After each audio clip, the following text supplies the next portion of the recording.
Welcome to the Seahawkers podcast with your hosts, Adam Emmert. I don't think the outrage culture has latched on to hobo yet. I think we can still say it. And Brandon Schultz. That doesn't sound like a status update at all. It just sounds like the same thing. Go Hawks!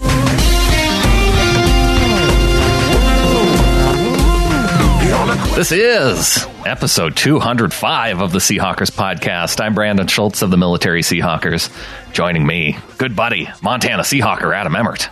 Brandon, I got to tell you, I was hearing reports of the hard work you've been putting in over the offseason here to get better for this season. I know you're 5 pounds lighter. Yeah. I know that you're solid 200 rather than a fluffy 200 these days. Yeah, I know the extra work you've been putting in to your voice and stuff. Maybe you got a voice coach this offseason. I don't know. But now that OTAs are here, I'm starting to see it on the field, man. You're lighting it up this year already. I'm glad it's being noticed. And yeah. I appreciate you noticing the work that I'm putting into this, because when I sit out the first couple weeks of the season, then maybe I can get that raise that I've been looking for. Absolutely. Look, I just take this the right way. But I really like the way that you look running around in shorts right now. I'm showing up for the voluntary stuff. Yeah. I mean, I should get doing the work, saying the right things. Yeah. Now we just gotta get you a couple press conferences, Well, the Seahawks did sign one, Brandon, to the team this last week. So, at least I have a fellow Brandon on the Seahawks now. Yeah, that spells his name the right way. So that's cool. I don't know about the right way, but he spells it a way. All right, then the correct way. No, you spell it the A way. Oh, right. That's probably the biggest news of this last week, the Brandon Marshall signing. Should it be that big of news that we got a 34-year-old wide receiver who may or may not make the team? Yeah, that moves the needle for me up to meh. I could see why they did it. Yeah, we'll get into that. We also had some press conferences this week from I guess, was this the first time that we've seen our new assistant coaches kind of behind the microphone doing... That I'm aware of, yes. Yeah, Brian Schottenheimer and Ken Norton you can't Jr. call him Brian Schottenheimer. Schotty? It's got to be Schotty every time. Schotty's doing a great job. Just love Schotty. Just the way that I love interacting with Schotty. Yeah, Schotty knows it all. Schotty. It got annoying. And, just one last thing about the press conferences before we get started. My do better this week was going to be for the Seattle Seahawks camera at the press conferences. Oh, and the microphone dude, too. Yeah, it constantly cut out. Yeah. Like, what the hell? The camera cut out, the microphone. I don't know if they didn't have a windscreen on it.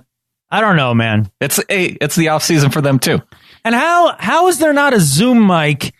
Like a staffer standing there with a Zoom mic to point it at the reporters when they ask the question, because you can't hear the question they ask. Then the coach starts giving you, or the player starts giving you an answer, and you got to piece together in your head what the question might have been based off the answer. I hate that.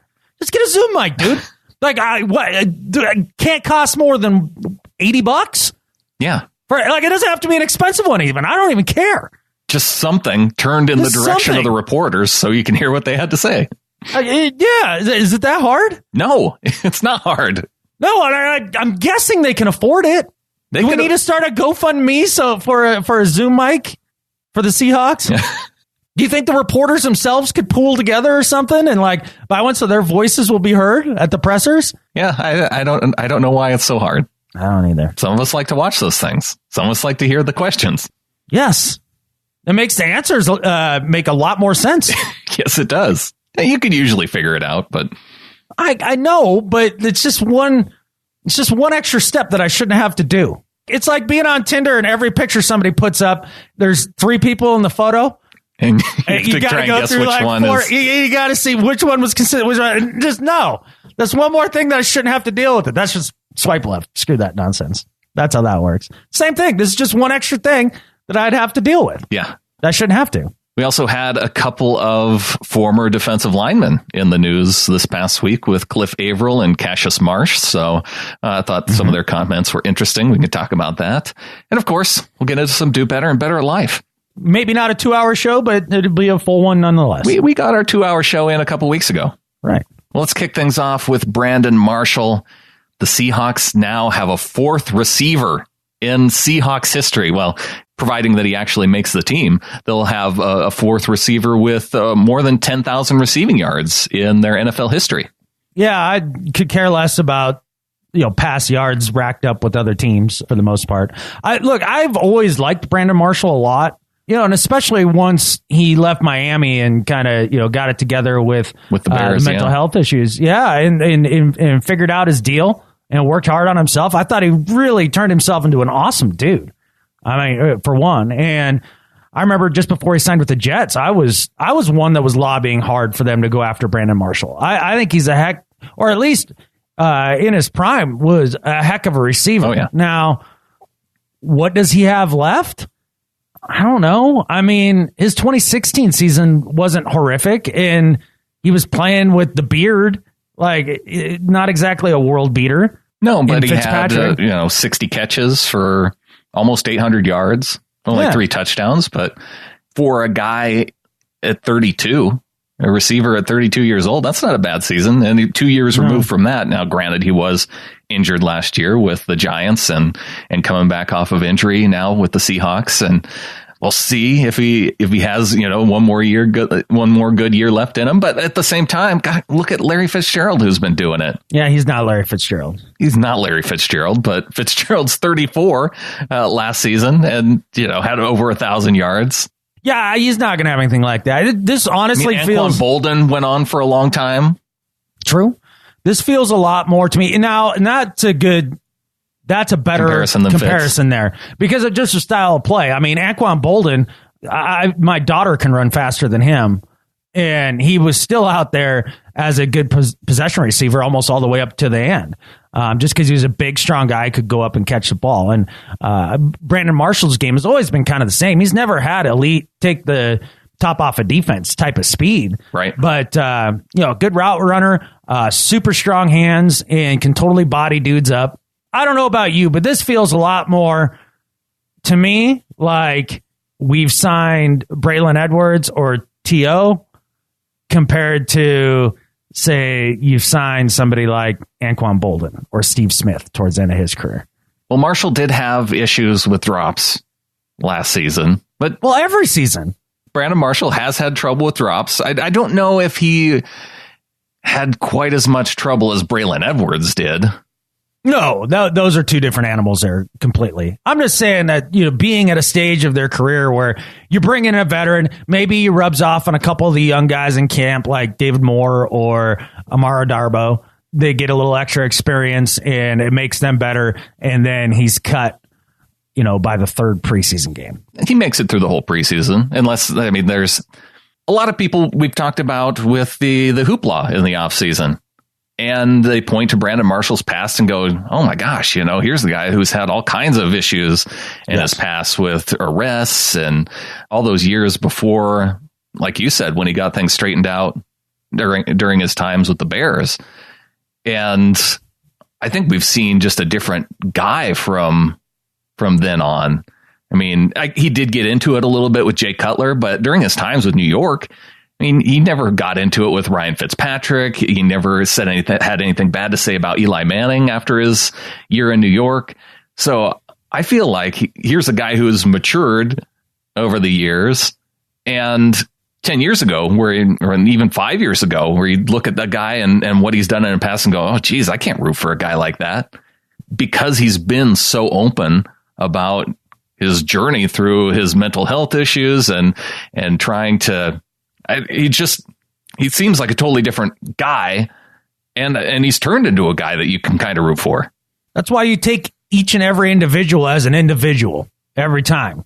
Like if you were to, group him in with all the other problem players and be like, no, that is not a guy I want on my team, then you'd be doing yourself a disservice, because there are some people, although rare, that actually do change and take the time to really understand themselves and make themselves better. And that's clearly what he's done over the last 4 or 5 years. I mean, it's as plain as day. Now, if you think it's not sincere, compare him to T.O., right? Yeah. Was T.O. any less of a diva by the time he made it to Seattle? Or even today? No, he still is. He still calls dudes out. He's the same dude.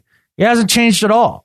Brandon Marshall has legitimately changed. So as far as the hoopla factor, in fact, I think this is a great guy to bring in the locker room as anti-hoopla. Yeah. I mean, he's somebody that has a type of understanding about life at this point that he can bring things down a notch when things get heated. As far as him arguing with Jay Cutler, that was him trying to get Jay fired up. Those guys are friends, like good friends. That wasn't like when Sherman was, screaming at Cam and then calling out Darrell Bevel and things like that. That was a little more cantankerous. Like, that was just one-on-one good buddies, and they figured it out. Well, should we talk about the Brandon Marshall curse? About not going to the playoffs? Yeah. I guess you could. I also look at, people point to that and tell me which team he should have made it to the playoffs on. Those really young Broncos teams where Cutler was just, a total chucker at the end of Shanahan's career? I don't think so. Those Miami teams? No, Miami sucked for a decade and a half. Yeah, what? Brandon Marshall's going to turn them around? No, they can't be turned around. They have the ugliest uniforms in the NFL. Like, there's nothing that can be done for that poor team. And then the Bears at that point, that was a dysfunctional organization at the time. And again, with Cutler. They were really close, though. They went, I think in his first season with the Bears, they went 10-6, and they were the only 10-6 team to not make the playoffs. Right. So and again, he was close in those Bears years. With Cutler, who is Cutler? We all know what that's like. He's not exactly a winner. And then he goes and he plays with Fitzpatrick with the Jets. What, the guy from Harvard's been lighting the league on fire? Actually made him look good, got him paid. And another team that he went 10-6 with, and they missed out on the playoffs. Right. None of this is an indictment on Brandon Marshall. I don't know, dude. 10-6 teams don't usually miss the playoffs. Well, and he's been on two of them. Then he's due. It's a good thing we're going 11-5. Well, I think that's the bar now.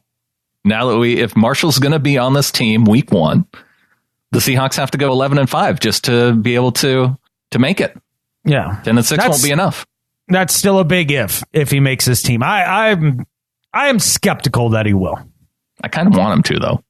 Maybe, because I do see how he could fit in the sense of you lose Jimmy Graham, who's your big body somebody up type target, right? The big receiver type target. Russell Wilson, when he throws the deep ball, he throws a lot of those jump balls. Mm-hmm. You go get it. I trust you to go get it. Brandon Marshall's always been one of the best in the league at you go get it. And he does. He's got very strong hands. So that I could see as a fit. I'm just not sure. Whose reps do you want to take away? Lockett's or Baldwin's? I don't think so. Well, and I guess if you throw him out wide and move Lockett into the slot. I think he could be someone you might run and actually put Marshall in the slot. He's never really played there his whole career. Yeah. I was just thinking in terms of creating some mismatches inside the red zone. And neither did Fitz until late in his career. Right. So, yeah, you could make that transition. And it sounds like, listening to his press conference, he's willing to fill about any role on the wide receiving core, whatever role that is. Yeah. He just wants to carve one out for himself. So, yeah, maybe you play him in the slot more. And because he's a big-bodied guy, you get him out there blocking a little more. He's a decent blocker. He's talking about finishing his career the right way. And I think he looks at that and at the fact that he hasn't gone to the playoffs. I think he wants to. He said he had 2 goals. Now, he didn't expand on what those 2 goals were, but you can bet that one of them's probably winning a championship and the other one's probably getting in the Hall of Fame because he's getting close to having the numbers for a Hall of Fame type receiver. Yeah. The one thing that he did kind of expound on with that is wins. Wins was definitely one of the things. It was the important thing to him, yeah. And I think his head is in the right place. His press conference was excellent. Went on for almost 20 minutes. I think his press conference went on longer than longer than Carroll's and longer than the assistant coaches. But that's the kind of swag that he brings to the team. He's a player of note. And look, at this time of year, you're just trying to write a story too. Yeah. So you can get him up there to expound for 20 minutes. That's just more copy. Thanks, dude. Well, the one thing that I think I was interested in hearing was if he was going to be doing inside the NFL. And he said, no, the 5.5 hour commute via plane is too much. He said he might check in via remote, but here and there. Yeah, here and there, but not going to be regularly doing inside the NFL if he makes the team. Yeah, that makes sense. I guess I hadn't really thought about it, but I'm sure that's how that has to go. I mean, he's been on that show for the last couple of years. It's always been a little bit interesting with him being with the Jets and then the Giants. Right. And seeing him go on that show week to week. Yeah, a current player. Mm-hmm. Yeah. Well, it leaves Des Bryant out of the mix and still looking for a job in the NFL. Kind of. There you go. See, there's a difference between hoopla and non-hoopla right there. Des Bryant hasn't changed a lick. No, but at the same time, he doesn't have that kind of troubled, like legal trouble that he's gotten into in his past, like Marshall has. No, he's just kind of more in the Chad Johnson, OBJ, Des Bryant, T.O. type situation. I mean, T.O. never really did anything illegal. Yeah, I was going to say, have any of those guys ever been arrested? No. No, but they're a pain in the neck. Right. The diva. Yeah, that wide receiver diva type. Yeah. It sounds like Bryant wants to go to the 49ers. Well, yeah, they also have $1 quadrillion in cap space. They can't sign him on a 1-year prove-it deal? I don't know why not. He can't. They genuinely, at this point, now that his market value is so low, the Cowboys haven't reached back out to him and been like, dude, remember what the pay cut we wanted you to take? We're going to ask you to take a little bit more, but we will take you back. Or is that bridge burned? You think that bridge is burned? That seems like the most logical place for him, really. Either that or Green Bay. Green Bay makes a lot of sense to me. You know, Jacksonville makes sense to me. Well, if I'm Des Bryant, it doesn't make sense to me. You don't think? What, you want to be trying to haul in Blake Bortles passes all year? Good luck with that. Guess maybe the Colts go catch passes from Andrew Luck. Yeah, I mean, whenever he decides to start throwing a full-size football again. Yeah, I'm just looking at guys with teams with cap space. Broncos, maybe that could make a little sense. Yeah, him, Sanders, and Thomas. Yeah. That wouldn't be the worst receiving core. Apparently, the Broncos have some rookie they're really high on right now, though. Oh, okay. Yeah, well, where Dez ends up, that's going to be something to watch. Won't be in Seattle, though. No, thank goodness. Well, where should we start off with these coordinators and their discussions? Or do you want to start off with our head coach? Yeah, we can start. Let's start out with Pete and work our way down from the head of the snake, right? So to speak. Was there anything in particular that stood out to you from Pete's press conference? Other than just his glowing praise of Ken Norton. He's really excited to have Ken Norton back on the team this year. It makes me wonder why he let him go in the first place, unless he just thought that. I mean, you had a defensive coordinator already. Well, I guess no, because he was up for promotion along with Richard, and he promoted Richard over Ken Norton Jr. Or Ken Norton Jr. got the job offer from the Raiders before they were able to. I think that. I mean, nobody really knows the exact timeline, but you're right. There was a genuine affinity and fondness in almost relief to have him back. I felt like coming from Coach Carroll. I mean, he goes back and he talks about his time coaching Norton in San Francisco, you know, how highly he thought of him there. And then, you know, thinking back to the time in Seattle, and you just get this sense that these are, you know, he's a coach that or just a guy that he genuinely cares about. Mm-hmm. And so hearing him talk about that was the thing that stood out most to me.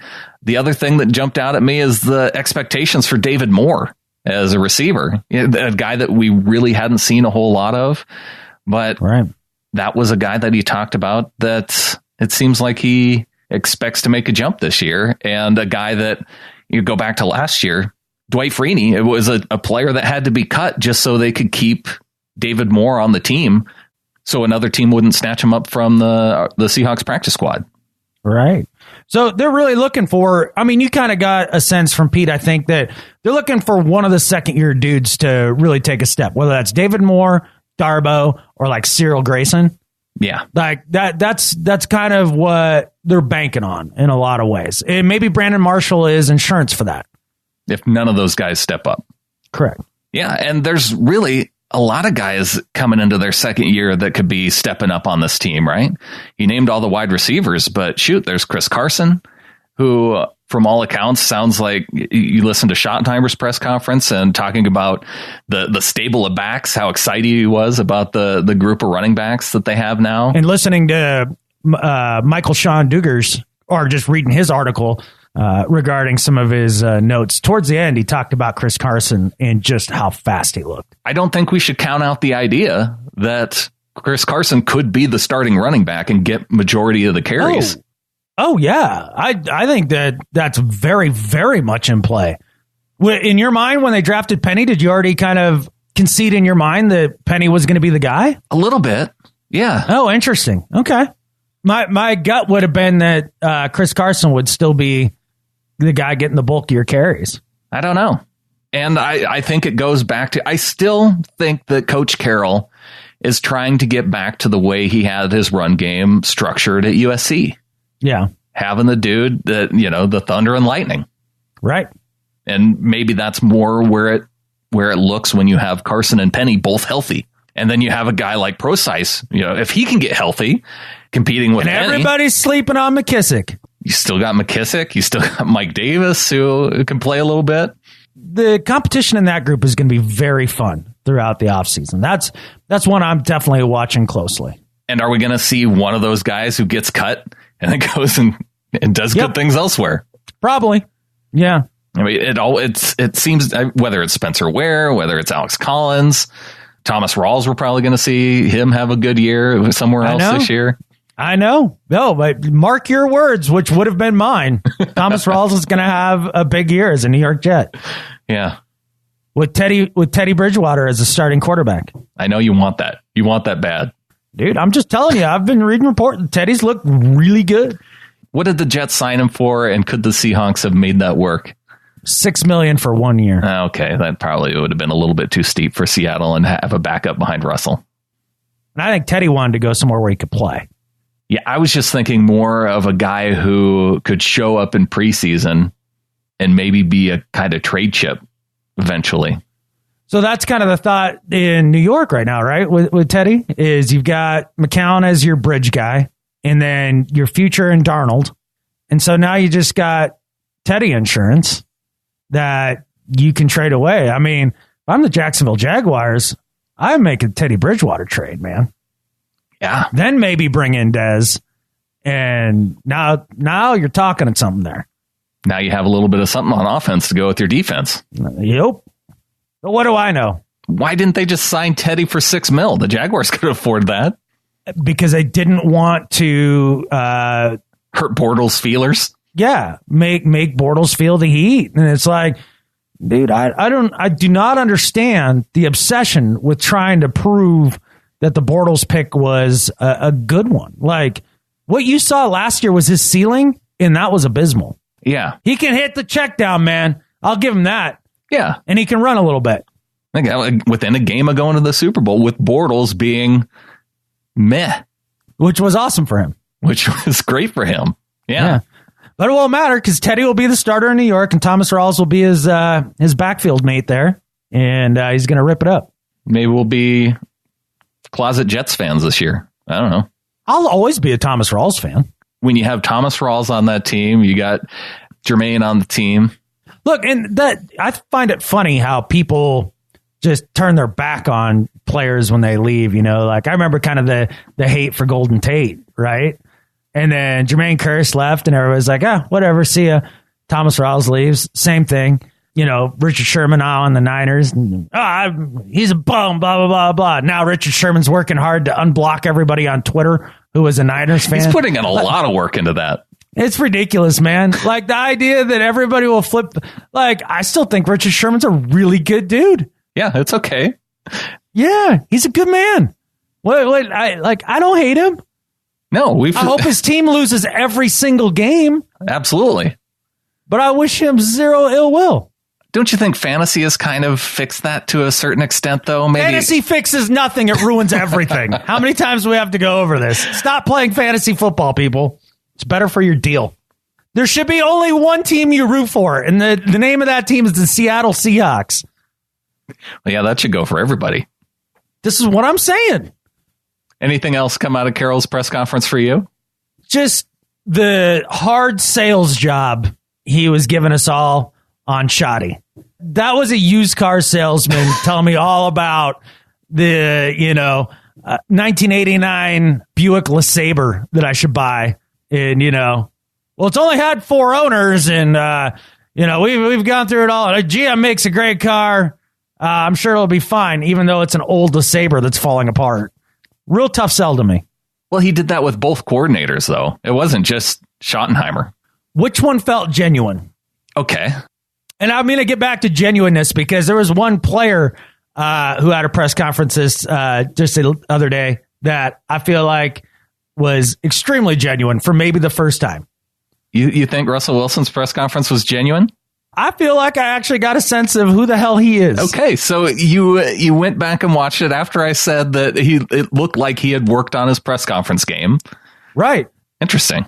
So we'll get back to that. But, it wasn't the same. It wasn't listening to him talk about Ken Norton as he did Brian Schottenheimer. Well, he knows Norton better. I understand that. But I don't know, man. I think you're putting a lot of your feelings towards Schottenheimer into this too, because are you saying I'm projecting? I think you're projecting on this. I don't do that. How dare you? Okay. You look at Schottenheimer's press conference from this past week. He talks about what kind of coach he is, how he's very focused on fundamentals, how he's a quarterback coach. Yeah, that's how he sees himself first and foremost, a guy who, is in tune with that particular position. He said, I wasn't a very good quarterback and realized that I was better at teaching quarterbacks. Yes. Which one of his quarterbacks has had a ton of success? Drew Brees is the only one that comes to mind. Back when he was a Charger? Yeah. Yeah, and even that, Sean Payton unlocked Drew Brees, right? You could start to see it, though, toward the end of Brees' career in San Diego. Yeah, you could tell. But, it was a legitimate discussion of, do you keep Drew Brees or do you go with Phillip Rivers, right? Sure. And Rivers was unproven at the time. I'm just saying, you could see him starting to put it together a little bit. But, it was way different when he ends up in New Orleans. Yeah. Becomes a Hall of Famer. No, I'm just saying that's the one guy where you look at it and you go, okay. But who else? Wasn't he Andrew Luck when he was with Indy? Well, that was 1 year last year, and Luck was hurt all year. Well, there you go.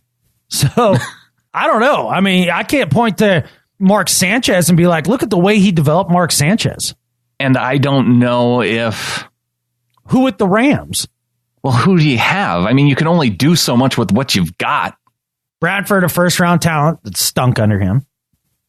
Then you had Kellen Clemens and Sam Bradford. Bradford actually played a healthy season under him. I feel like that should be one of his successes then.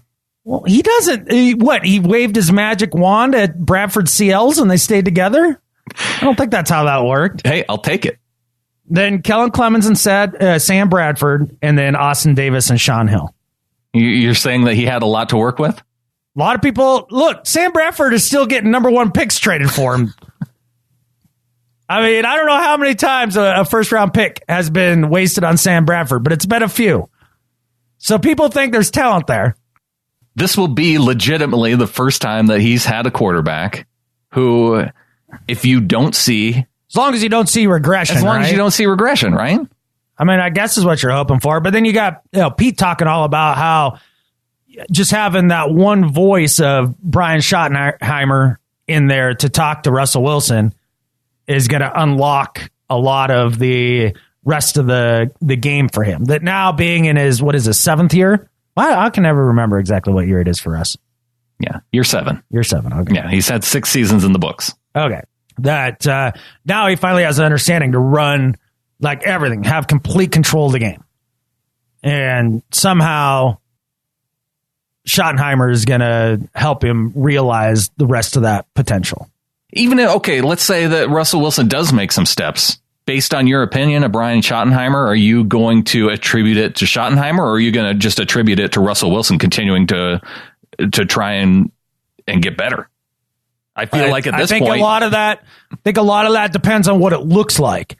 If they go out there and run the ball effectively with some wrinkles in scheme and that sort of thing, mm-hmm. They go out there and there's a pocket thingy and Russell Wilson is completing a lot of passes within the structure of the system, right, and it's highly effective, then yeah, I'll give Brian Schottenheimer a lot of credit. Okay. If Russell Wilson has a career year juking defenders out of their shoes all season long behind a sieve of an offensive line and makes it all happen on his own, then no, I'm not going to give Brian Schottenheimer a lot of credit. That's the same crap I've been seeing. That's exactly what we saw last year, right? Right. There was no offense. There was no work within the structure of the offense. No, it was just a scribble play all year. Yeah. So I don't know. The bar's low, and you can tell they're really excited about getting back to the run game, and that's a definite emphasis. Kind of going to Brian Schottenheimer's press conference. I mean, one of the things that he touched on that I thought was interesting is they haven't thrown out the whole playbook. From what I believe I remember him saying, something like added 25% different stuff or changed 25% of the stuff, 30%, something like that, and kept about 70% of it.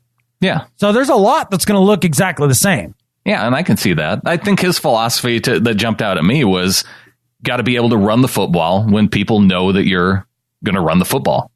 And that goes back to that story Rex Ryan told about Schottenheimer, right? As an offensive coordinator, told him he wanted to run the football, and that's what he did exclusively until he finally had to go and tell him to knock it off. Right. We'll see if that stubbornness it works out in the end. You can't be running at 8-9 man fronts all day long. No. And expect to have a lot of success. And I think Russell Wilson has to have a little bit of freedom to be able to check out of some of that stuff, too. Good God, I hope so. I mean, give your quarterback some freedom. I hope the running game scares enough teams to actually put 8-9 guys in the box again. Yeah. Like I would settle for a run game that's effective when there's, 7 guys in the box and, when you have regular numbers, and that it's effective enough in those situations that teams have to respect it to actually start bringing in 8-9 guys into the box. I would settle for that. We don't even have to be effective against the 8-9 man fronts. Well, I guess the one area for optimism for me is this is Brian Schottenheimer's third offensive coordinator job. Mm-hmm. Pete Carroll had 2 other head coaching jobs before he got this one in Seattle. 2 NFL head coaching jobs, with the Patriots and with the Jets, and was successful his third time in his NFL job. You can learn things and grow and get better over time. We heard Ken Norton Jr. say that he's a better coach now. Now, I wouldn't expect him to say anything different, but he was saying, I'm a much better coach now after my time going through Oakland and coming back here than I was just when I was here in Seattle last. That was the interesting takeaway from Ken Norton's press conference to me. Something happened in Oakland. Yeah. Like something weird happened in Oakland because somebody asked Pete about it when he was talking about Ken Norton. He's like, ask him about that when he gets up here. Like, it kind of like there's a story behind that, right? Mm-hmm. And you hear Ken Norton talk about how things were different. Wouldn't really elaborate much on it all.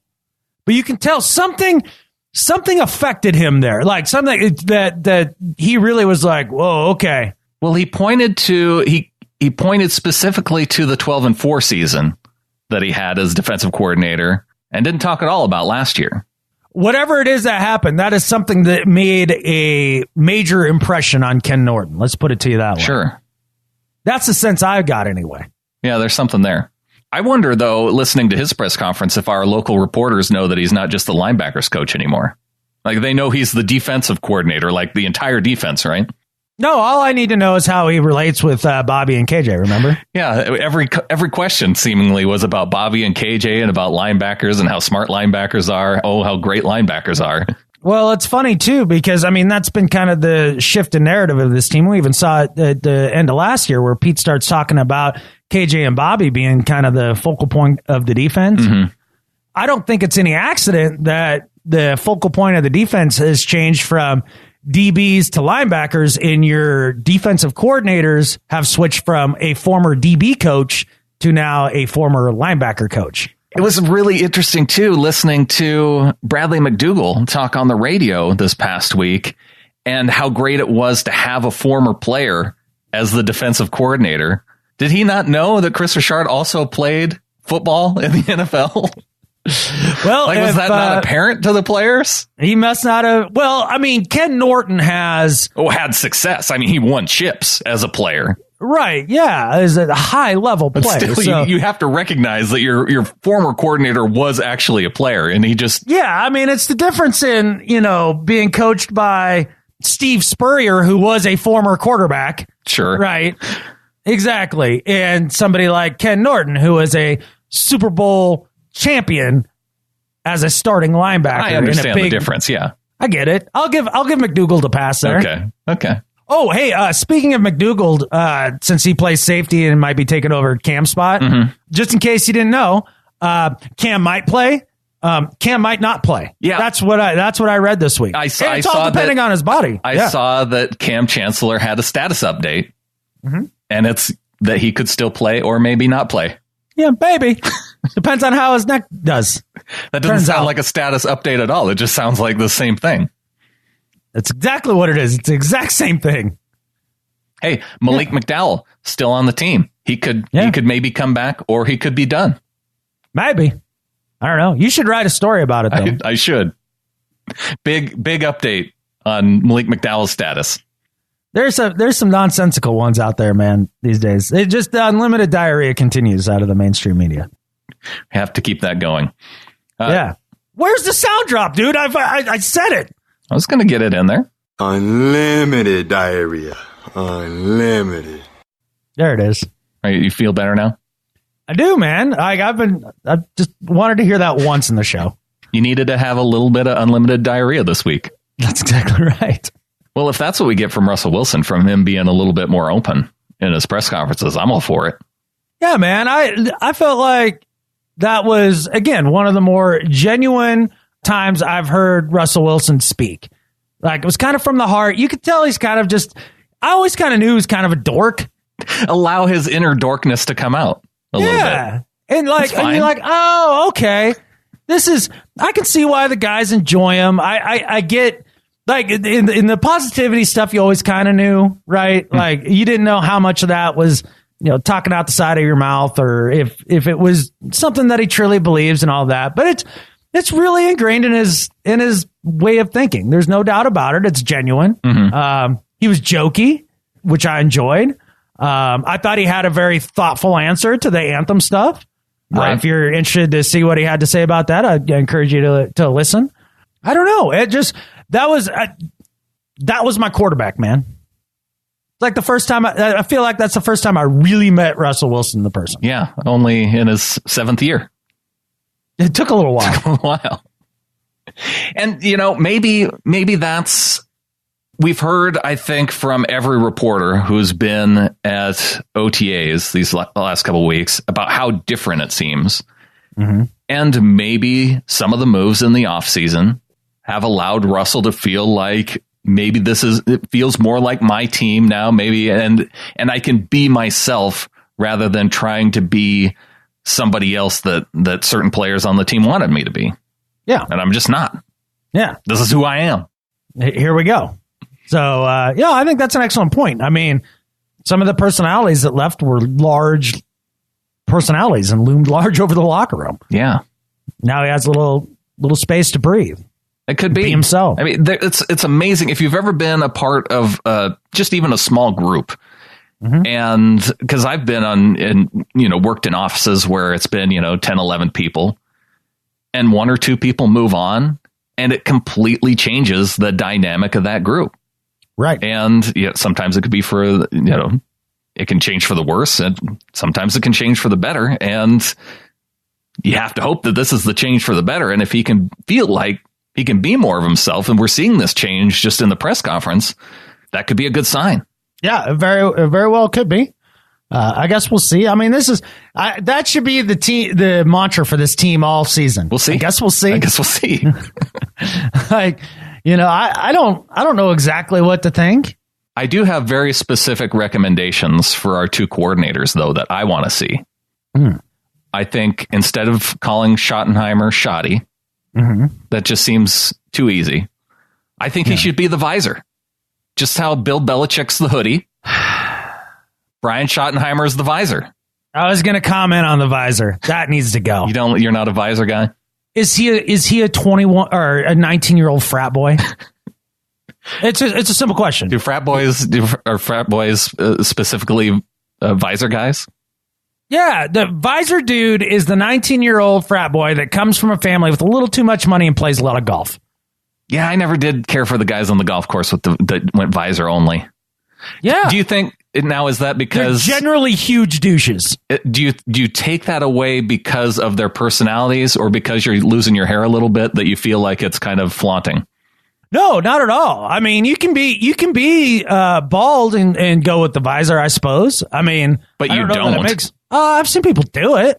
That's kind of a mistake, though. I mean, are you trying to protect your dome a little? I've never understood the point of the visor.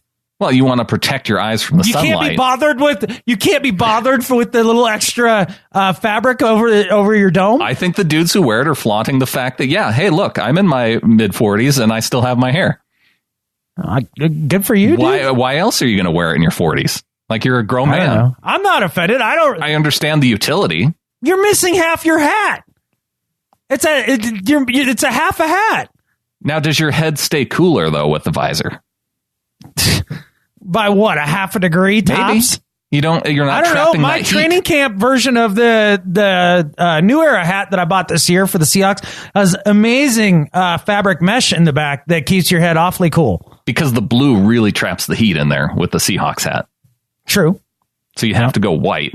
I'm just saying you don't need to look like a frat boy. That needs to go away. So what was your tip for Kenny Norton? He needs to grow a big horseshoe mustache. Now that would fit. I think that would be awesome.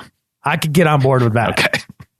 Instead of calling him Schotty, can we call him like the Heimer?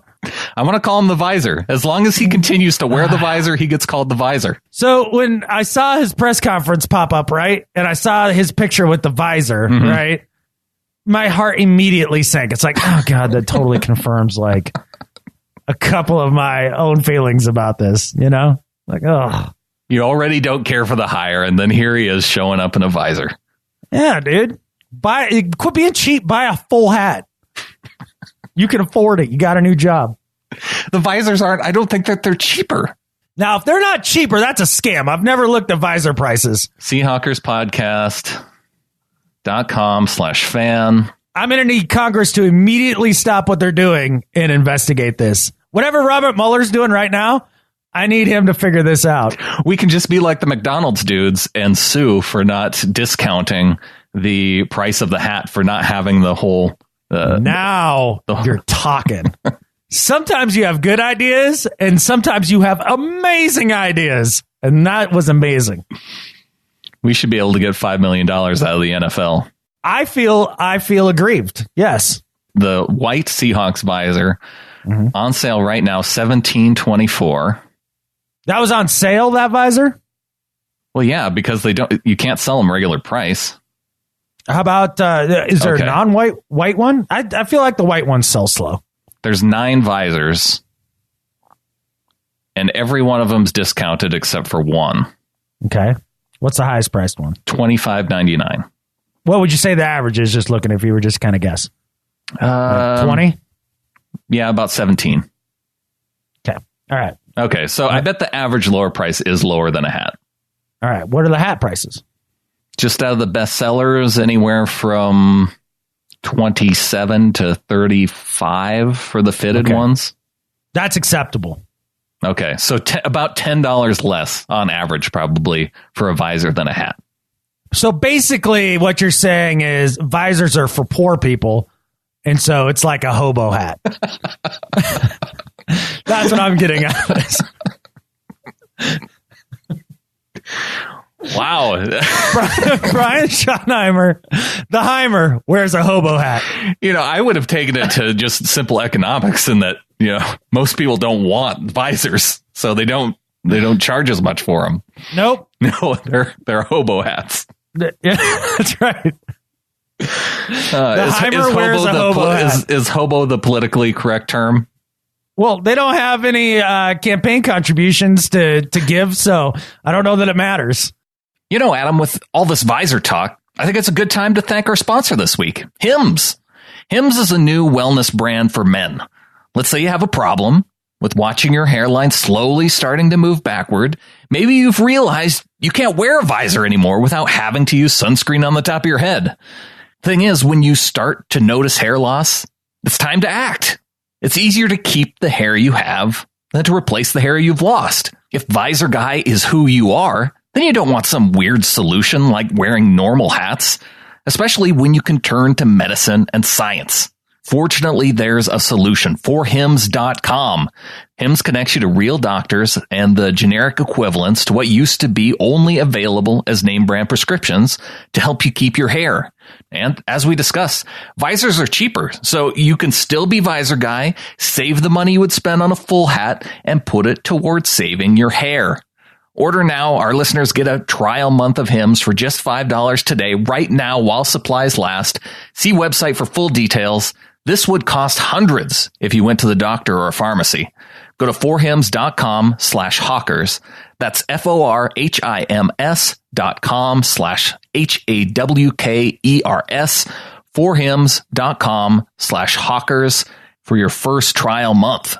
Like, I got my haircut yesterday, and like every time I go in to get my haircut, I'm just waiting for him to tell me that's the last one, dude. I wonder what the PC term for hobo is. I don't think the outrage culture has latched on to hobo yet. No? I think we can still say it. It's been around since 1890. Well, there you go. According to Wikipedia. Yeah. So, I mean, it's basically been around for 130 years, and everybody's fine. We'll keep using it. A syllabic abbreviation of homeward bound. There you go. Yeah. Oh, that seems all right. And they buy visors because they can't afford real hats. So they're hobo hats. And they have the stick with a little fabric pouch tied to the stick. Mm-hmm. Yep. And that's what you equate with our offensive coordinator. Yeah. Because he's been sent packing everywhere else he's gone. If that's the case, and Ken Norton grows a horseshoe mustache, I want Brian Schottenheimer to grow a handlebar mustache. Are they really that different? Yeah, the horseshoe is like Ben Stiller in Dodgeball. Right. And that's the same as a handlebar mustache. No, the handlebar is like the you have to use the wax on the tips and kind of style it like a curlicue. I thought that was just that stupid, ironic hipster mustache. No, I didn't know it. Yeah, that's the handlebar. Okay. All right. Dude, you got to know your mustache types. Here's the thing. If the Heimer continues to wear a visor or a hobo hat and grows a handlebar mustache, he could be in the running at that point for douchiest person in the world. Well, if he went pencil mustache. Oh, kind of like evil villain? Yeah. Yeah, okay, I'm in on that. Good. I think we found some common ground there then. Good. Hobo hats are for losers. No. You had to go one more step. Hey, man, last week I tried to rid everybody of their lawnmowers. This week I'm trying to rid everybody of visors. Yeah. It's a scourge of the earth. Well, if we have any more patrons drop off, we'll know that they're visor fans. That's on them. Let's move on and talk about Cliff Avril and his comments from this past week. It feels like week to week now there's news of guys who spent time with the Seahawks supposedly firing shots at Pete Carroll. And it was interesting that they characterized Cliff Avril's comments as a shot toward Pete Carroll in some way. Because what he did, he went on the Dave Dameshek podcast. Mm-hmm. They brought up the play that shall not be named. Mm-hmm. And how much that could have changed the outcome these past couple of years for the Seahawks and what happened. How am I not surprised that this question came up on the Dameshek show? Yeah, right. God, he loves the what if crap.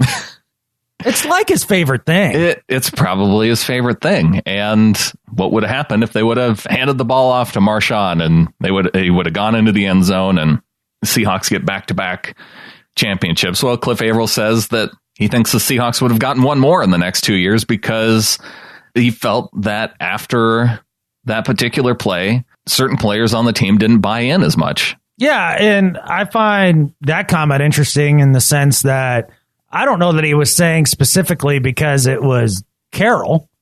I think just it speaks more to the players, right? Don't you take that more as the players and how they handled it versus how the coach handled it?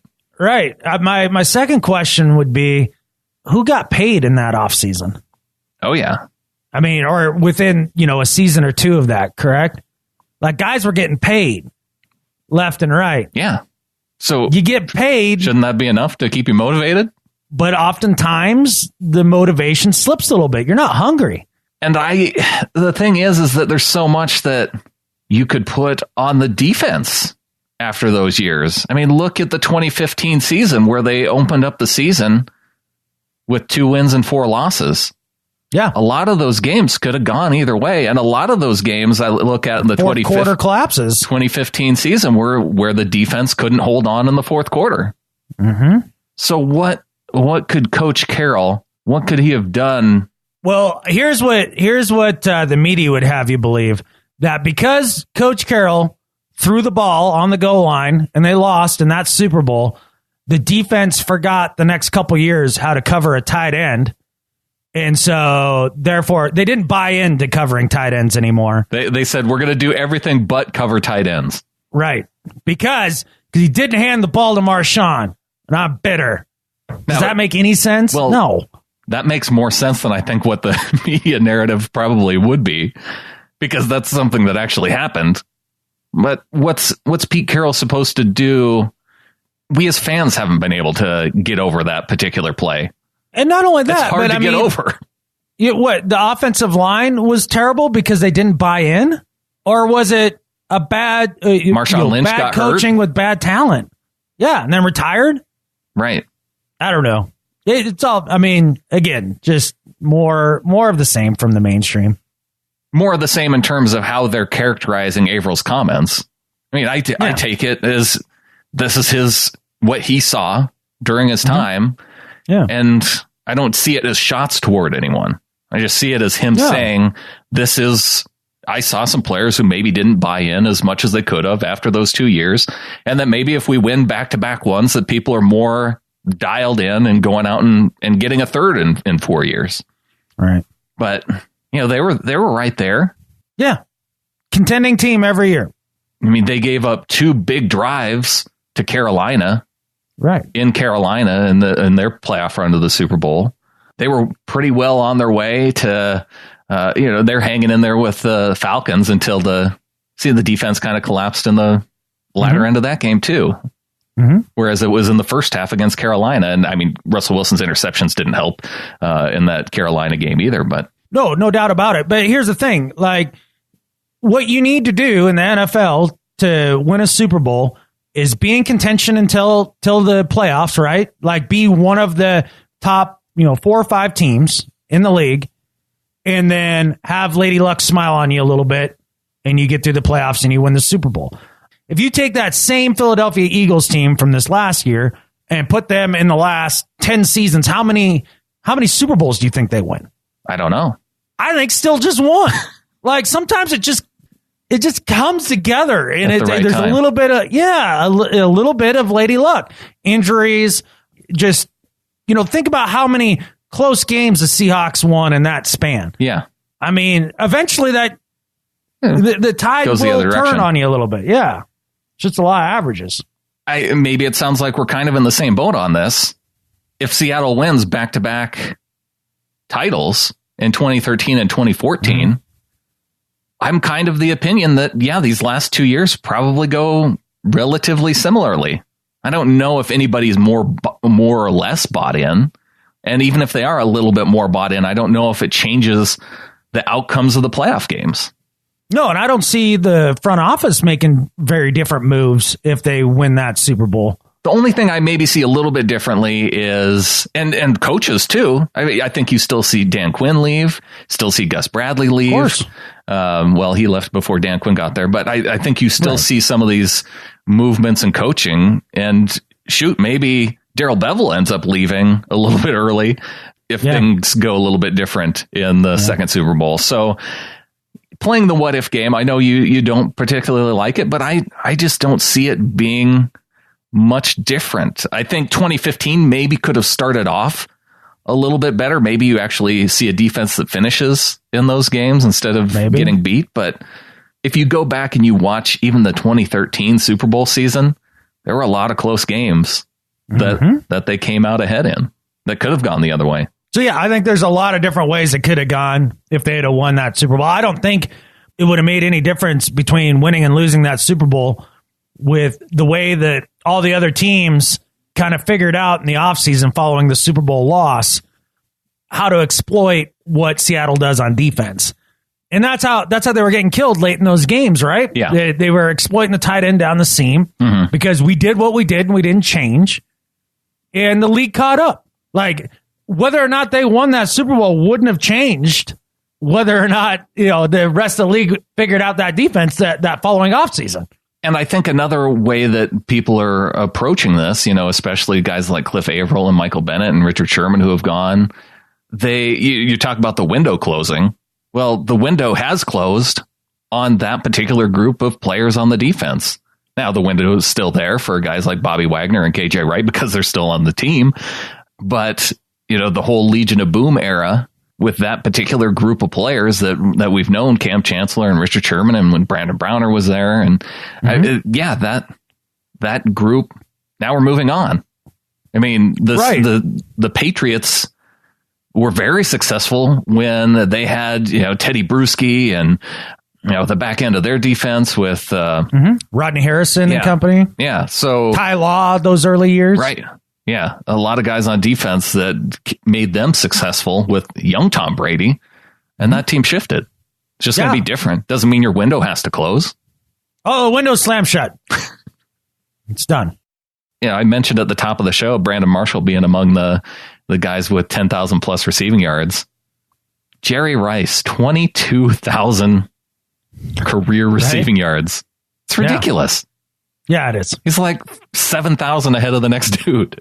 He was awesome, and he did it forever. Yeah. So yeah, he was an all-time great for a decade. That's how you know you're one of the GOATs, man. Like, when you can be dominant, because a lot of people are like dominant but a short career, or they have a long career and they're a compiler. Yeah. And he was both. 1985 to 2004, 22,895 yards. Next closest guy, Terrell Owens, 15,934. He played in 3 decades. But Brandon Marshall is the second among active receivers. He's got the second most, with Larry Fitzgerald being number 1.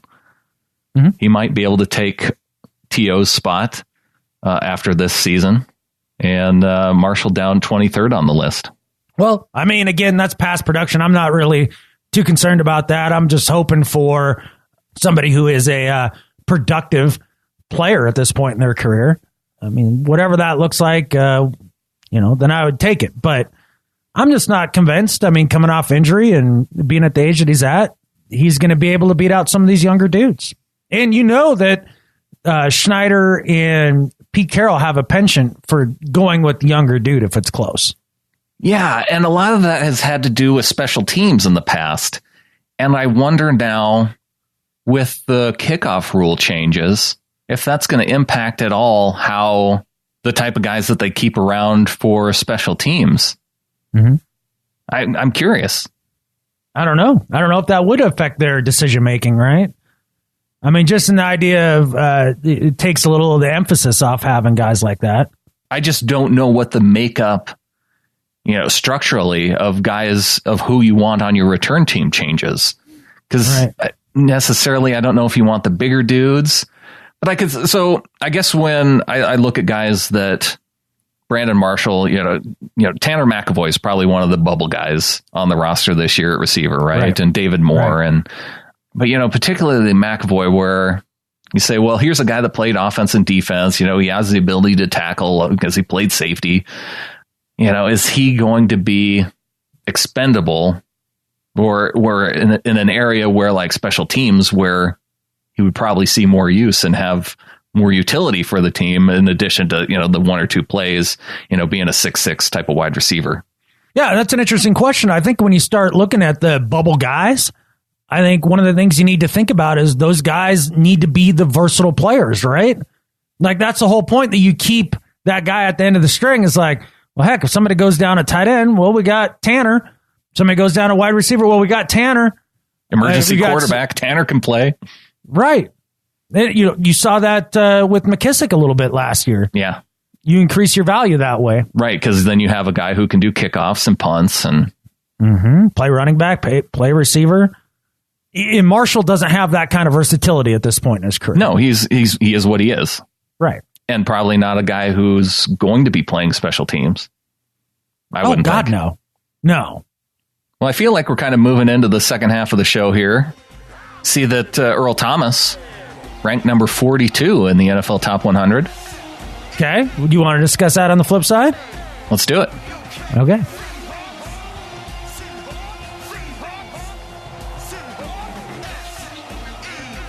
Getting into the second half of the show. If you want to help support the show, you can go to seahawkerspodcast.com/support.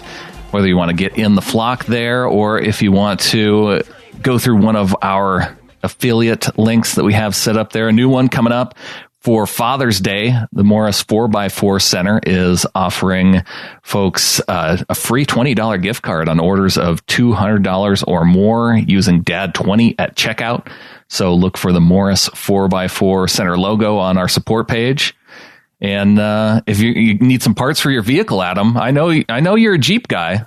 Yeah, I may have to log on there and get an airbox snorkel for the Jeep, because I may have driven through a section of Rock Creek Road that was closed because Rock Creek was literally flowing down it. And I went through probably about a 1,000-yard section of water where it started to bubble up over the hood. It was fun. I enjoyed it. Well, that's good. But I made it. We were 25 miles up this road, man. And I wasn't turning around and going back, to loop all the way back around, another hour and a half drive to where I was going. So we were doing it. Well, that's why you have a Jeep, right? That's exactly why I have a Jeep. That's exactly why I have a lift in it.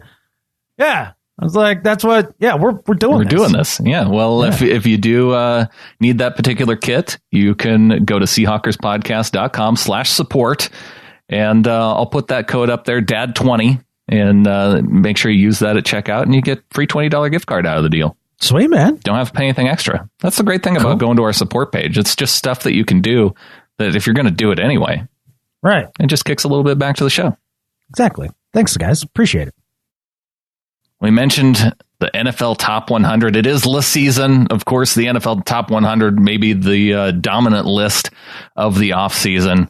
And we see our highest ranked Seahawks so far, Earl Thomas at number 42. Yeah, another year where he dropped in the rankings. I'm not exactly sure how that happened. Yeah, when he had one of his better years, yeah. So yeah, that's tough to understand. But then again, you heard the guys that were interviewed for his little snippet that they play. A lot of respect for Earl, obviously, around the league still, no doubt about it. The interesting thing was seeing Vikings fans get all upset by the fact that he was 4 spots ahead of Harrison Smith. They were upset for what reason? I guess they felt that Harrison Smith is better than and had a better year than Earl Thomas. Oh, Vikings fans are so cute. Yeah. They're adorable when they don't know what they're talking about when it comes to safeties. Yeah. Just adorable. Isn't that cute? No, but I mean, I don't know how you feel about 42, but I mean, I guess that's in the upper 50. I mean, if you want to look at it that way. I'm just curious I'm sure there'll be a safety or 3 ranked above him. I'm curious to who that is. Last year it was Landon Collins was the big media darling, right? Yeah, and he was back I think he was in the 90s somewhere. I remember seeing him around Baldwin. Yeah. Just all of a sudden, everybody said he was amazing. Yeah. 92 is where he rolled out this year after being 28 the previous year. Right. Yeah. I look at the company for Earl Thomas, and I guess that's why it seems low, because Keenan Allen at wide receiver for the Chargers at 41, Mark Ingram at 43, running back, David DeCastro, Steelers guard at 44. Devontae Adams, wide receiver for the Packers at 45. That just one of these things is not like the other, and it's Earl Thomas being among those list of names. I think Devontae Adams is the one that's the most egregious there. Yeah. A number 2 receiver? Yeah, he's not even the best receiver on his team. Well, he might be now. Well, okay. Now that Jordy Nelson is gone, I guess I was thinking Randall Cobb is better than Devontae Adams. I don't know that you're wrong. But couple of the guys that so who left do we have to see on the top 100 list? Richard Sherman was at 64. Mm-hmm. You had Cam Chancellor at 75. You had Jimmy Graham at 89. Two of those three players are no longer with the team, obviously. So with Doug Baldwin being at number 99, which is way too low, he's better than Devontae Adams. Do you think? So you have Bobby Wagner, who's going to be in the top 40. Yeah, maybe and Russell Bennett. I don't think Bennett will be after last season. You think he's out of the top 100 altogether? I think he might be. Wow. Okay. I'd say that's kind of blasphemy, but that's okay. Where was Bennett last season? Heck, if I remember. Because it is kind of a mix of what you did last season and what you're expected to do in the upcoming season. Mm-hmm. He was number 46 last year, and I don't think after last season he goes up. All right, fine. So, but yeah, I mean, basically your last two guys that you're looking at are B-Wags and Russell, right? Yeah, I don't think there'd be anybody else on that list, would there? KJ probably doesn't make it. I don't know if he's been in the top 100. He never gets any shine. Yeah. I mean, I know he's made the list before, but it's always been, down. It's been low. Yeah. So, yeah, I think those are your two guys. At least this year they didn't put Deshaun Watson ahead of Russell Wilson like they did with Dak Prescott the year previous. Well, at least Dak finished his season. Yeah, true. I mean, Deshaun Watson at 50. What's it going to do to you when Jared Goff is placed higher than Russell Wilson? Oh, that's not going to happen, is it? I don't know, man. Is Jared... The NFL is pumping this LA team hard. But this is players and coaches. Well, I know. They all work for the Shield. I guess Case Keenum's there at 51, so I guess you have to have Jared Goff higher than 50. Matt Ryan still got to come up. Oh, yeah. Well, Cam still needs to come up. Yeah. Who are there? I'll make this a simpler list. Jimmy G already hit the list at number 90. That's all the more you can give him. Give me your list of quarterbacks you would accept to be placed ahead of Russell Wilson. Let me put it to you that way. Yeah, Tom Brady, Aaron Rodgers. That's the list. I mean, even Drew Brees, maybe. All right, if you want to argue Drew Brees, I'll entertain you. But that's it. Yeah, but I mean, we still have Phil. We still have Phil Rivers. We still have Roethlisberger. No, we still have Philip Rivers already came. Philip Rivers was behind Deshaun Watson and Case Keenum at number 56. Light this list on fire. Right? Yeah. Yeah. Do you think that? Let me ask you a quick question. Do you think the Denver Broncos right now, if given the option, would trade Case Keenum straight up for Philip Rivers? In a heartbeat. Philip Rivers could have unlimited diarrhea. Unlimited diarrhea. Unlimited. On John Elway's car. Right. And still be welcomed with open arms into the locker room over Case Keenum. Here. Yeah. Don't worry, that'll all buff out. It'll be interesting to see, Matt Ryan probably still coming up. Matt Ryan will definitely come up. You did see Derek Carr drop all the way from 11 to 60. Yeah. Philip Rivers actually rose from last year. He was 73. I know. What do people have against him? This back half of his career, he is not getting the credit for being the quarterback that he still is. So Matt Stafford's probably still on this list. Oh, God, yeah. There's going to be a lot of quarterbacks these next few weeks. Is Jameis or Mariota? No. Mariota? No, I think with Kirk Cousins and... Oh, friggin' Kirk Cousins. Has he already made it? Oh, yeah. Yeah, he was actually number 94. He was probably the most appropriately ranked quarterback on here. Yeah, that's about right. Yeah. Alex Smith? I don't think Alex Smith makes the list. I don't know. Your two lowest ranked quarterbacks are Jimmy Garoppolo and Kirk Cousins, and they came off in the 90s. Who's all made the list so far? Number 94 was Kirk Cousins. Number 90 was Jimmy Garoppolo. Mm-hmm. Derek Carr was number 60. Philip Rivers at 56. Case Keenum at 51 and Deshaun Watson at 50. Yeah, there's a lot of quarterbacks still on the board, man. But I think you're naming guys that aren't going to be there. I mean, Roethlisberger will be there. Yeah, those were questions. Yeah, let's talk about the guys that we think are surefire, yeah, right? Roethlisberger, Breeze. Brady, Rodgers, Russell, Cam. Yeah. Matt Ryan. Yep. And that's part of your list, right? Carson Wentz will be in there. Right. Well, with the injury? Yeah, I think after last season, he was MVP form last season. True. Finished all but 3 games. Right. So if Keenum made it on there, and Foles didn't? Well, Foles you wouldn't put in there because he's a backup. So was Case Keenum to start the year. Well, but he played most of the year. Yeah, one of them won a Super Bowl and beat the other dude in the playoffs. So Matt Stafford will be up there, I think. Oh, right. Okay. The question is, will Andrew Luck make the list? No. I don't know. No. You basically have had 2 lost seasons now. I'm sorry. I bet if he's on it, it'll be this week.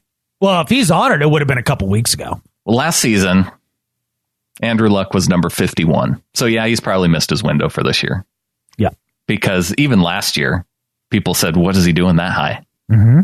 So no luck.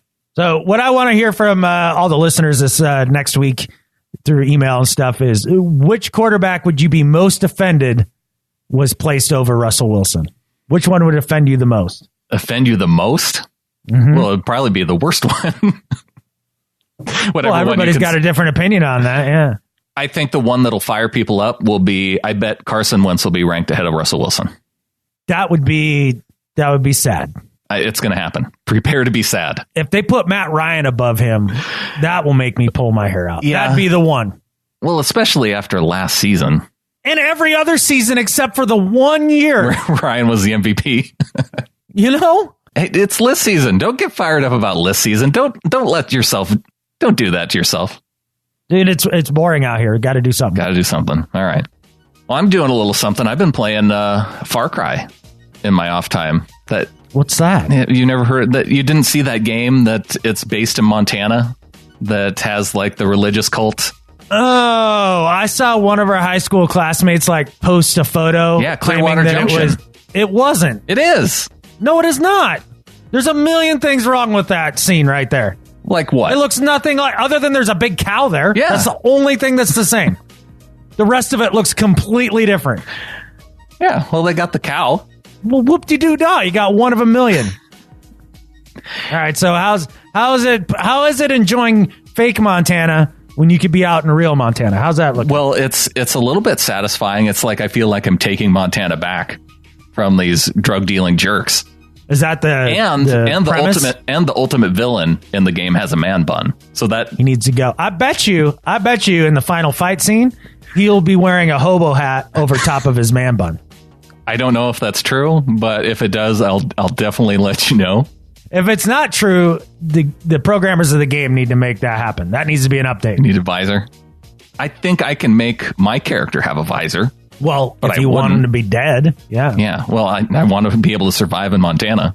No girl or man wears a visor in Montana. Well, I go back to the just the satisfying nature of the game. See, what's fun about it, there's some missions where you like bomb around on a four-wheeler, like you can go through the woods, and they have like tracks set up where it's kind of like stunt tracks. Yeah. And that's pretty fun. Okay. There's some good stuff about it. You know what's not pretty fun? What? The Steelers unveiled throwback jerseys yesterday. They got rid of the Bumblebee ones, though, right? I think so. But take a look at that jersey and tell me what part of it is throwback.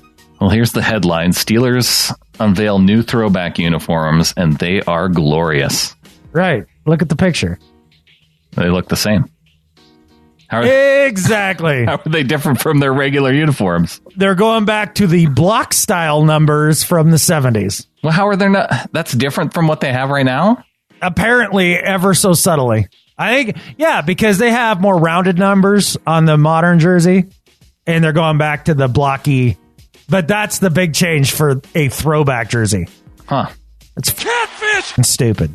Yeah, here's somebody says, I feel like I'm getting trolled by the positive Steelers throwback jersey tweets. Looks exactly the same as their current jersey. Why are people going nuts about it? Yeah.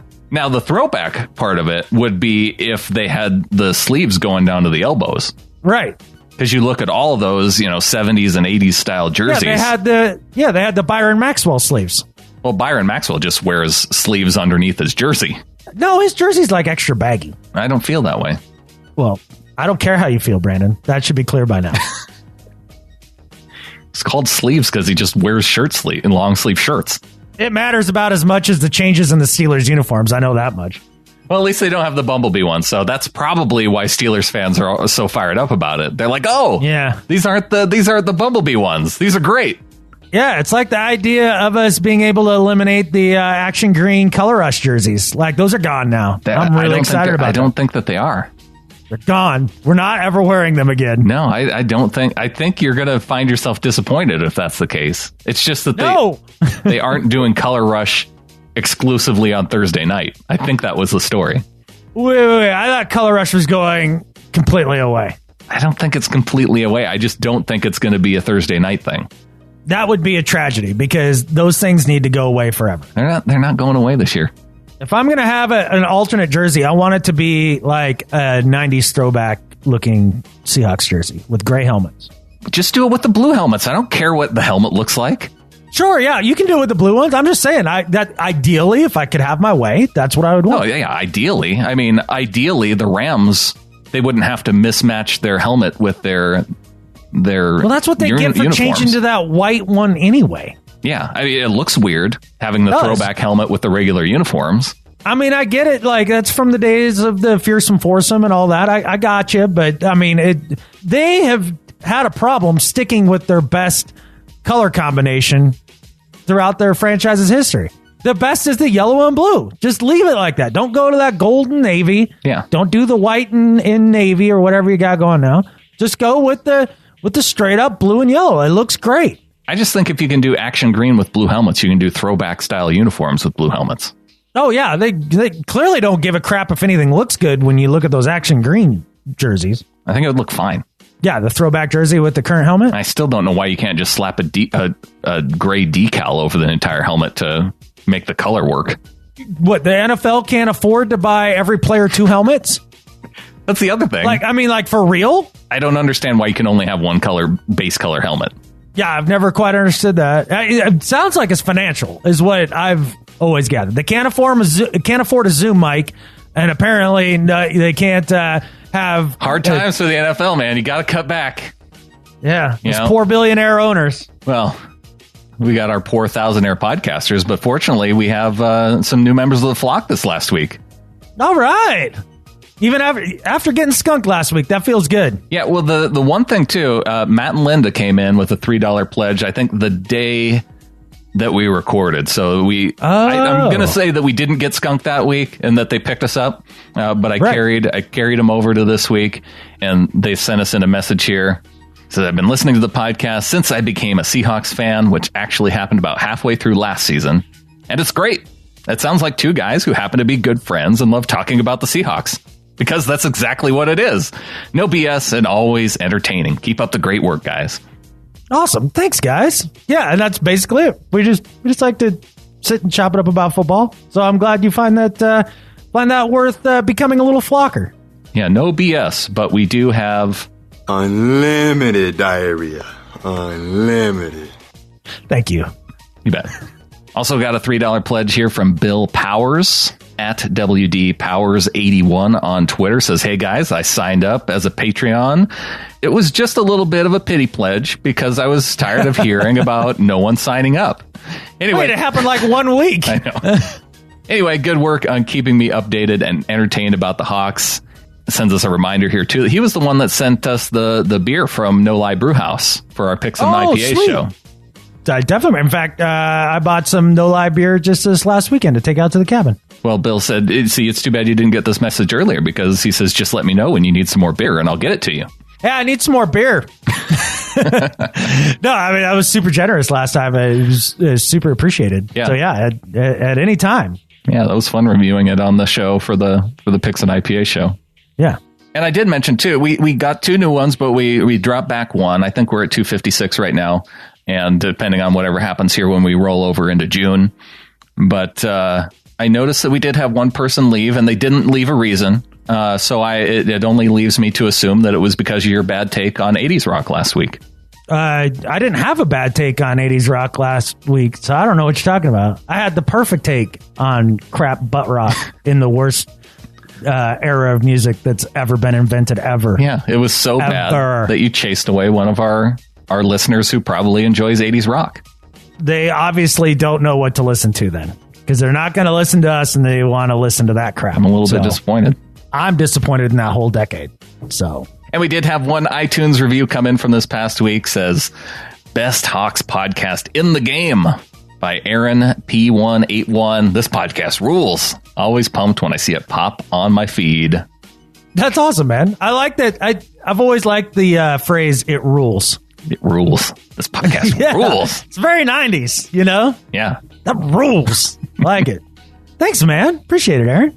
And we have a question before we get to our do better and better at life. Ross from our Seahawks podcast Ring of Honor says, how much are both of you planning to legally gamble on NFL games this coming season? I think I'm going to give myself a $25 budget. Just a gambling fund. And then when it's gone for the season, it's gone. All I really hope is just to perpetuate it like the whole season and get out with $25. Yeah, well, that's like my strategy for playing poker ever. Correct. Like just leave with as much money as I started with. Right, if you can. Yeah. Yeah, I don't know. What about you, Brandon? Well, is the answer 0? You know what might get me into it a little bit is because now that it's going to be legal, I expect there to be more of the fantasy gaming advertisers coming into podcasting and wanting to advertise on podcasts. I might do it for a little bit just to try it out. That's how heroin addiction starts. Is it? Same thing. I'm just going to do a little bit to try it out. Well, I've only tried heroin a little bit. Okay. So I feel like I'm okay. Yeah. No need to dip back into the heroin scene. You got your one taste and you were fine. You're going to do the same thing with sports gambling? And then I went to meth.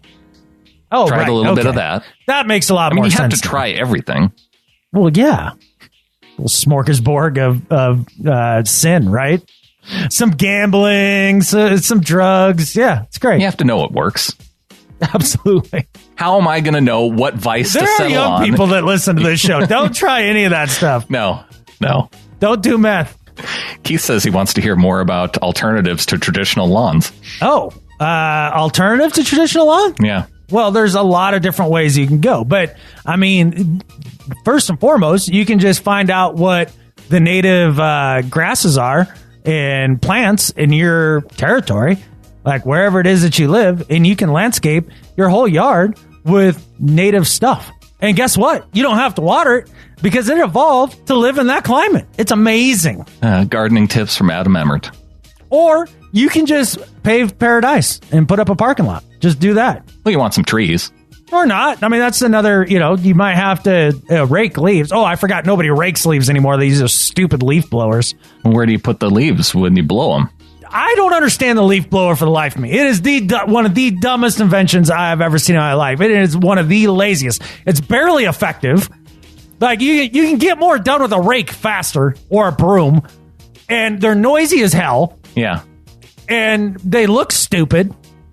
Like, I don't get it at all. So is it a leaf blower? Is it just if it blows air out of the long tube? Is that a leaf blower, or is that correct? Or is there another term for it? Because I have one, but I don't use it to blow leaves. I just use it to blow the grass from my lawn clippings off the sidewalk. Or, I mean, there's brooms. Try and find me an effective broom that works long term, and I'll buy it. You just get a push broom. Yeah, I have just one. Just get a shop broom. Okay, I have one. What do you mean? Like broom durability is a real problem in your life? They don't seem to push anything. I end up having to take a shop broom and turn it around and sweep it the other way just to get it to work. Like, is that the only way that it works? I think I'm questioning your broom skills is really what I'm getting out of this. Maybe I don't know how to use a broom the right way. I think you're bad at broom. I feel like the more effective way is turning it around and kind of pulling it more than pushing it. But oftentimes it works really great the way it was designed for. Now, if you're just pushing dust around, yeah, a shop broom works great. Wouldn't you think it'd be harder to push dust around than it is grass? Grass is bigger. Sometimes it's a little bit wet, though, and sticky. Then your leaf blower. Depending on when you mow the lawn, but... Yeah. Yeah. Whatever. They're stupid. I don't like these leaf blowers. It is the first of the month, so I want to shout out to all our monthly contributors at $12 or more. I can't say enough positive things about this group of people, especially considering how consistent they are, hanging around month to month. I feel like we're announcing the same names at the end of every month, which is great. I love it. We'll kick things off with associate producer Dustin Mock. Appreciate you associate producering for us for these last couple months. Also, shout out to DCH in Sparks, Nevada, Ron in San Francisco, Ella in Woodway, Texas, Christina in Manassas, Virginia, and Mark in Kirrup, Western Australia.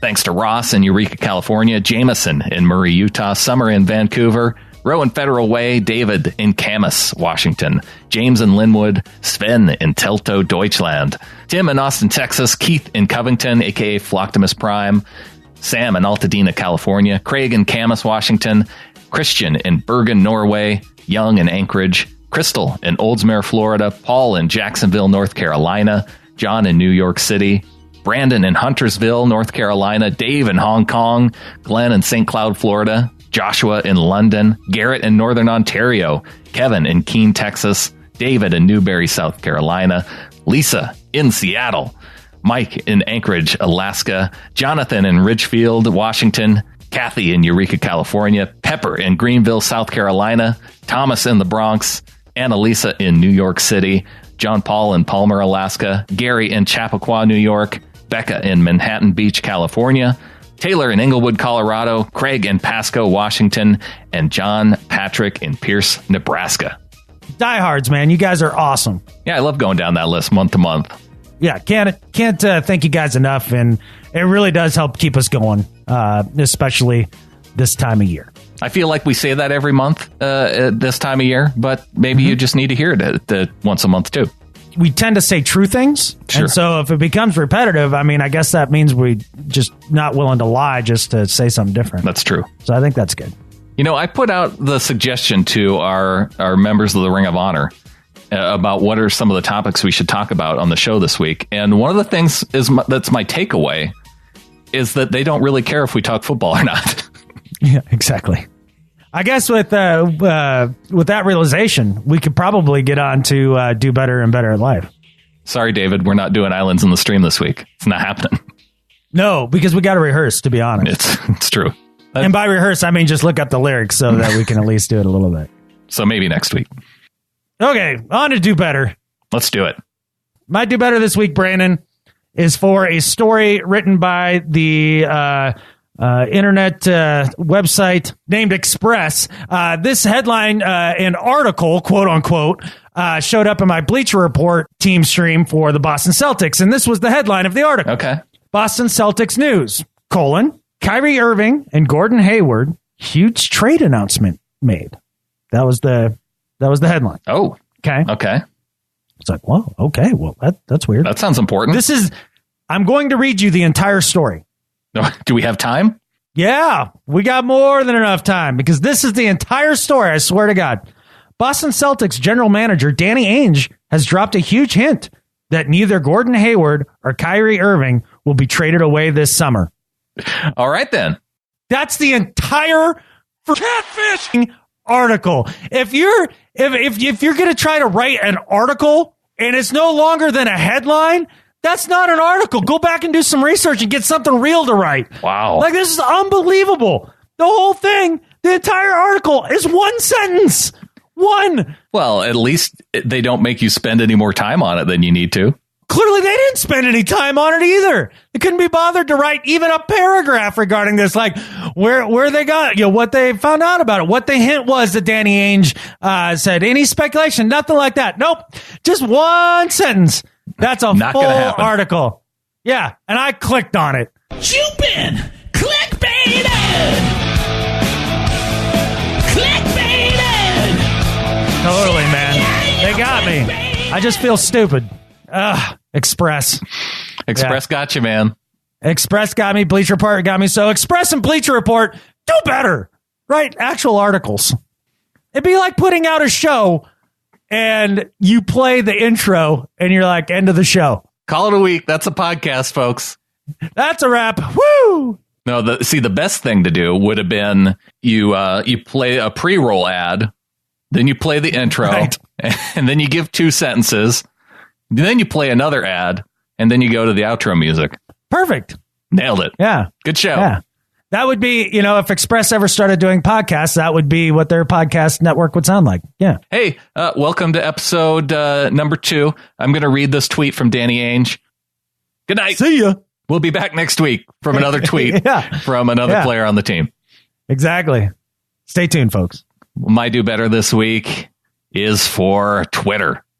We've talked about this in the past. Now, Twitter, actually, they took down a lot of people this last week. I mean, Roseanne got taken down due to Twitter. Jerry Colangelo, he might be going down based on the Twitter or the Ringer article on his alleged Twitter accounts. Why are they burner accounts and not fake accounts? This isn't Jerry Colangelo isn't a spy. Yeah. It's not like he's part of the CIA. No, he's got burner accounts. It makes it sound cool. They're just fake accounts, right? I don't know what makes it a burner account over a fake account. It's not fake. Right. It's an actual account. Yeah, but it's an actual person. But it's not him being. Yeah, it's not him being himself. It's whatever the account title was. It was maybe Monica Anderson was the name on the account or something. Yeah. You know what I mean? Right. They're different names. So it's a fake account. Yeah. I heard burner account a lot this last week. Oh, I know, because it sounds all spy. It sounds like something James Bond would have. But the one thing, now Twitter does have burner accounts, apparently, but what it doesn't have is sarcasm font. And it would have come in really handy this last week for Chris Long, for the Philadelphia Eagles defensive end, Chris Long, because he says, I see some people saying turn on the Stanley Cup. Guys take too many breaks in hockey. Shift changes constantly. For instance, last night, LeBron played the entire game. I'd rather watch the Grinders. Now, you hear that tweet. You hear me say it. That's clearly sarcasm. You could, most of us can look at that and go, oh, yeah, that's pretty funny. Because you know the sports and you know hockey, that he wouldn't troll hockey in that way. No. If he knows hockey. And I think he does. Yeah. And, but yet, Chris Long gets just a wave of backlash from hockey fans who think that he's just trolling him.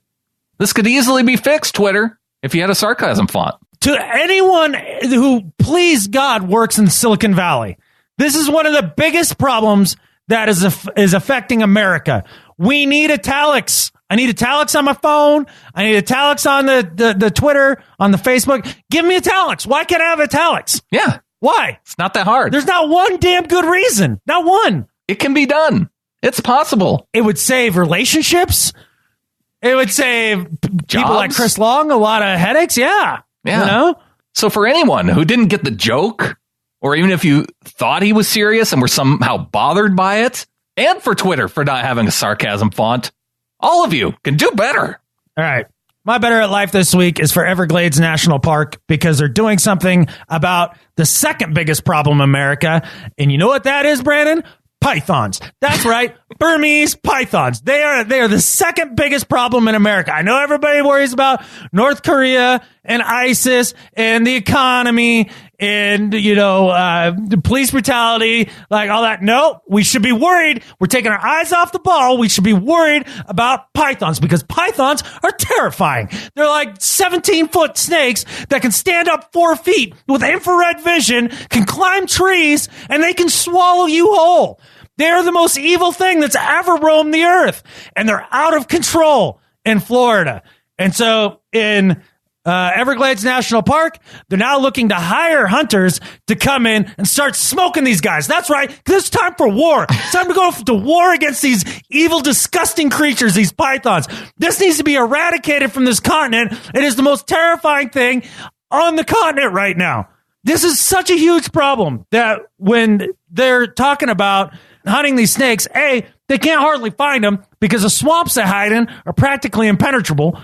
They also have no idea how many there are out there. They really don't know. It's hard to say. Quote, the low range would be tens of hundreds. The high range would be hundreds of thousands. Oh, They're about to overrun us. They're about to overrun us. They're coming for you. They're coming for your dog, coming for your children.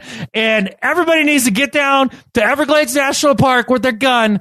We need to go on a shooting spree as a country. This is where it needs to happen.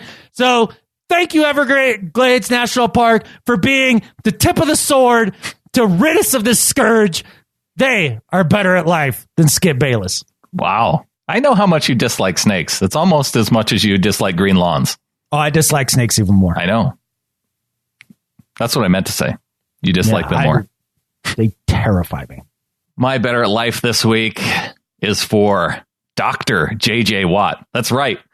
J.J. Watt received his Doctor of Humanities in Medicine from Baylor College of Medicine here recently.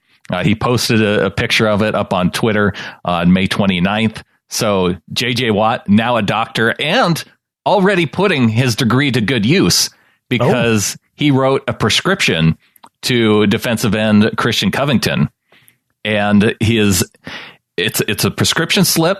Apparently Covington's ailment is weirdness. And Covington can fix this weirdness by not attending any Marvel movies for 2 weeks. 3 stiff drinks twice a week. Okay. And he needs to change his hair color. And at the bottom of the prescription, it says, this prescription isn't free. This isn't Canada. Signed by J.J. Watt. So if any of you out there are suffering from general weirdness, here's the cure. Here's the cure. Well, change your hair color, get loaded, and what was the first thing? No Marvel movies. No Marvel movies. There you go. This is all good stuff. But the thing is, I don't want to put that out there, Adam, that because, Dr. Watt, he's diagnosing Covington particularly. Like, ask your doctor if you need help with weirdness. Don't just think that Covington's prescription is going to cover you. Right. So what you're saying is that the cure for your weirdness is something you need to consult your doctor about, and there may be some unintended side effects. And like unlimited diarrhea. Unlimited diarrhea. Unlimited. That could be a potential side effect from not following your weirdness prescription to the T. That's exactly right. So, for J.J. Watt, better at life than Skip Bayless. He is better at life than Skip Bayless. Dr. J.J. Watt. Dr. Watt, yeah. Well, with that life advice in hand, folks, because that's what's important. That's what we're going to leave you with this week. And with that, there's only one thing left to say. Go Hawks. Go Hawks.